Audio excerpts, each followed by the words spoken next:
ছেলেরা মনে রাখো, শুধু ভাত মাছ খাইতে পারতেছ আর ঘুমাইতেছ, আর মোবাইল টিপতেছ, আর নর্তকী দেখতেছ। আল্লাহ চেনো না, আখেরাত চেনো না, কবর চেনো না, মৃত্যু চেনো না, জাহান্নাম বুঝো না, জান্নাত বুঝো না, আল্লাহর ভয় বলতে কিছু চেনো না। শুধু মনে করছো খাইতেছো আর ঘুমাইতেছো। রাস্তার কুত্তার দিকে তাকায়ও, ওই কুত্তাও খায় আর ঘুমায়, কুত্তাও খায় আর ঘুমায়, কুত্তাও পেশাব পায়খানা করে, কুত্তারও যৌন চাহিদা পূরণ হয়, এজন্য কুকুরেরও বাচ্চা কাচ্চা হয় না?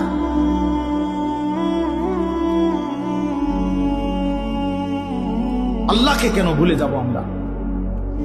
মালিক কেন ভুলে যাব? বানানে ওয়ালা ভুলে যায় কিভাবে? একটা সেজদা দিতে মন চায় না, এক ওয়াক্ত নামাজ পড়তে মন চায় না। তুই কোন মানুষের বাচ্চা?